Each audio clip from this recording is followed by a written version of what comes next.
Today we will study the topic of BSc Part 2 Thermodynamics, and we will start with thermodynamic process, and myself Deepti Rangnani, Associate Professor Chemistry. What is thermodynamic process? The process by which the system is changed from one state to another is called thermodynamic process. The change in state of any system is carried out by the following thermodynamic processes. Number 1, isothermal process, and in Hindi we can say समतापीय प्रक्रम. In this process, जैसा कि नाम से ही स्पष्ट है, समतापी मतलब temperature should remain constant in each step.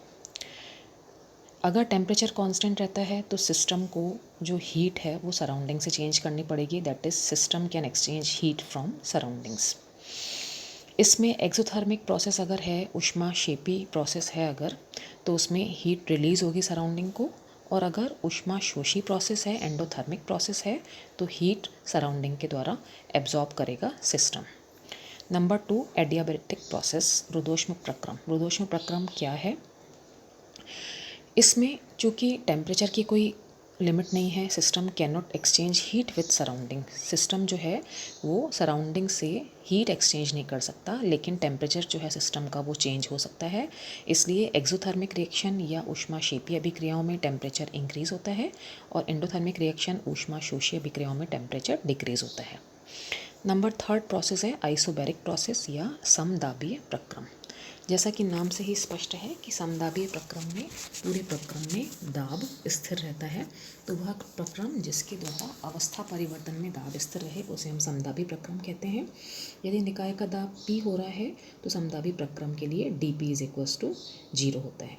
इसके लिए हम एग्जाम्पल बता सकते हैं कि 25 डिग्री सेंटीग्रेड और 1 एटमॉस्फेरिक प्रेशर वाले 1 मोल वाटर को अगर 100 डिग्री सेंटीग्रेड 1 एटमॉस्फेरिक प्रेशर पर वेपर में कन्वर्ट करते हैं तो वो आइसोकोरिक या आइसोबैरिक प्रोसेस का एग्जाम्पल है, समदाबीय प्रक्रम का एग्जाम्पल है. नंबर 4, समआयतनिक प्रोसेस या आइसोकोरिक प्रोसेस. जैसा कि नाम से ही स्पष्ट है कि जिस प्रक्रम के प्रत्येक पद में तंत्र का आयतन स्थिर रहे उसे समआयतनिक प्रोसेस या आइसोकोरिक प्रोसेस कहते हैं. इसके लिए dV = 0, जहाँ पर V तंत्र का आयतन है. नंबर 5 है साइक्लिक प्रोसेस या चक्रीय प्रक्रम. तो यदि कोई भी सिस्टम अवस्था परिवर्तनों की सीरीज से गुजरते हुए वापस से अपनी इनिशियल स्टेज में आ जाता है तो उसे हम साइक्लिक प्रोसेस कहते हैं. इसी को पढ़ने के साथ साथ हम पथ भी पढ़ेंगे कि पथ क्या है या पाथ क्या है. तो तंत्र की प्रारंभिक अवस्था से प्रारंभ कर अलग अलग अवस्थाओं में गुजरते हुए लास्ट स्टेज या अंतिम अवस्था में पहुंचने को तंत्र का पथ कहते हैं. जैसे कि इस इक्वेशन में दिखाया गया है कि 25 डिग्री सेंटीग्रेड और 1 एटमॉस्फेरिक प्रेशर वाले 1 मोल वाटर को अगर हम 1 एटमॉस्फेरिक प्रेशर पर वेपर में बदलते हैं तो किस तरह से रिएक्शन लिखते हैं कि पहले 25 डिग्री सेंटीग्रेड का वाटर है, उसको हीट देते हैं तो 50 डिग्री सेंटीग्रेड वाटर में कन्वर्ट होता है. फिर हीट देने पर 75 डिग्री सेंटीग्रेड में कन्वर्ट होता है. फिर हीट देने पर 100 डिग्री सेंटीग्रेड में कन्वर्ट होता है. फिर हीट देने पर 100 डिग्री सेंटीग्रेड वाला जो वाटर है वो 100 डिग्री सेंटीग्रेड की वेपर्स में कन्वर्ट होता है. तो इस पूरे सिस्टम जो हमने प्रोसेस किया है इसको हम तंत्र का पथ कहते हैं. उसके बाद हम पढ़ेंगे रिवर्सिबल और इरिवर्सिबल प्रोसेस क्या होता है. रिवर्सिबल प्रोसेस क्या है कि यदि किसी भी तंत्र में, जैसे कि इसमें फिगर में दिखाया गया है कि इसमें एक सिलेंडर दिखाया गया है फिगर में, जिसमें कि वायुरोधी, भारहीन और घर्षणहीन पिस्टन लगा हुआ है. अब इस सिलेंडर में गैस की कुछ मात्रा भरी हुई है जैसे कि दिखाया गया है, और उस गैस का प्रेशर P है.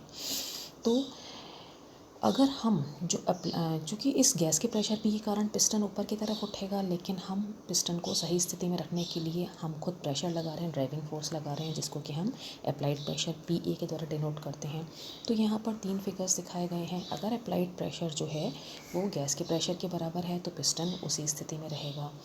और अगर अप्लाइड प्रेशर की वैल्यू जैसे कि सेकेंड उसमें दिखाया गया है गैस के प्रेशर से थोड़ी सी कम हो, dP कम हो, तो पिस्टन थोड़ा सा ऊपर उठता हुआ दिखाई देगा. तो इस प्रोसेस को, जिसमें कि सिस्टम थोड़ा सा ही धीमी गति से ऊपर उठता हुआ दिखाई दे रहा है, उसे हम रिवर्सिबल प्रोसेस कहते हैं.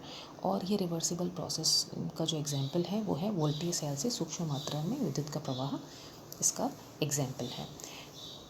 रिवर्सिबल प्रोसेस में जो सिस्टम के जो टेम्परेचर प्रेशर होते हैं वो सराउंडिंग के टेम्परेचर प्रेशर से थोड़े से अधिक होते हैं और माना जाता है कि जो सिस्टम है वो सराउंडिंग के साथ हमेशा इक्विलिब्रियम में रहता है। तो रिवर्सिबल प्रोसेस इक्विलिब्रियम प्रोसेस का एग्जाम्पल होता है। इरिवर्सिबल प्रोसेस जैसे कि थर्ड में दिखाया गया है फिगर में कि गैस का प्रेशर P है और अप्लाइड प्रेशर PA है और PA is much less than P, तो ये पिस्टन ऊपर की तरफ उठेगा। तो इस तरह से इसको जो प्रोसेस होता है उसको हम इरिवर्सिबल प्रोसेस कहते हैं। गैसेस को आपस में मिक्स होना, पदार्थ के किसी विलायक में घुलना, गैस का शून्य में प्रसार, दूध से दही बनना, ये सारे इरिवर्सिबल प्रोसेस या अनुत्क्रमणीय प्रक्रमों के एग्जाम्पल हैं। अब हम पढ़ेंगे कि रिवर्सिबल और इरिवर्सिबल प्रोसेस में अंतर क्या है। जो रिवर्सिबल प्रोसेस हैं वो धीमी गति से होते हैं, इरिवर्सिबल प्रोसेस फास्ट होते हैं। रिवर्सिबल प्रोसेस में जो सिस्टम है वो अपने सराउंडिंग के साथ इक्विलिब्रियम में रहता है, जबकि इरिवर्सिबल प्रोसेस में पूर्णता की तरफ अग्रसर रहता है। रिवर्सिबल प्रोसेस में जो परिपार्श्विक में कोई स्थायी परिवर्तन हुए बिना प्रारंभिक अवस्था को प्राप्त कर लेते हैं, जबकि इरिवर्सिबल प्रोसेस में परिपार्श्विक में कोई स्थायी परिवर्तन हुए बिना हम अपनी प्रारंभिक अवस्था सिस्टम अपनी प्रारंभिक अवस्था को प्राप्त नहीं कर सकता। तो इस तरह से आज हमने इस टॉपिक में थर्मोडायनेमिक्स में क्या पढ़ा है। थर्मोडायनेमिक प्रोसेस पढ़े हैं, कितने तरह के होते हैं। थर्मोडायनेमिक प्रोसेस समतापीय प्रक्रम, दूसरा रुद्धोष्म प्रक्रम, तीसरा समदाबीय, चौथा समायतनिक, पांचवा साइक्लिक। उसके बाद हमने सिस्टम पढ़ा, पथ क्या होता है। उसके बाद हमने पढ़ा है रिवर्सिबल और इरिवर्सिबल प्रोसेस क्या होते हैं, और लास्ट में हमने पढ़ा है रिवर्सिबल और इरिवर्सिबल प्रोसेस में अंतर क्या होता है। Thank you. इसको हम नेक्स्ट लेक्चर में कंटिन्यू करेंगे।